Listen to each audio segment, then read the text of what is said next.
As Mark from Custom Cruises, you can see some various options on footrests here. These are clamp on. Okay, we do the 2-piece clamp, which is obviously more expensive than the 3-piece, which arguably is actually a lot stronger. It's steel. These are die cast.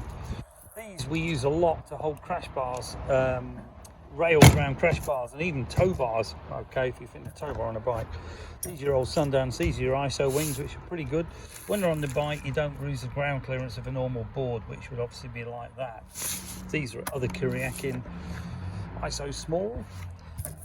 Your diamonds, your knurled, and then if you want to have a quick look in here, you'll see quite a few.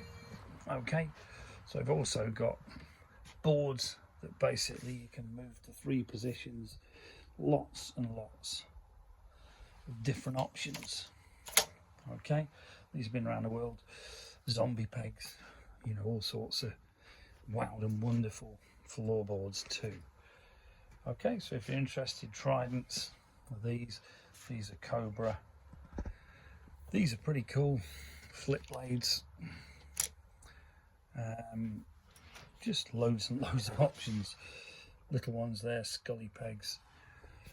And obviously Kiriakin do all the matching grips. Okay, you can see here a swing wing, which is pretty cool. That's if you've got long legs, allows you to stick your foot right out. Okay, if you're interested in this great stuff, give us a bell. Speakers on your bike too, obviously. You can see these Kiriakin all built-in amplifiers, Bluetooth, can holders for drinks, and lots of great stuff. If you come to Custom Cruises, you'll see, apart from being a mess, we do keep a hell of a lot of stuff. Okay, call Mike 01773 835 666, customcruises.com, or the new site custom-cruises.myshopify.com. Thank you.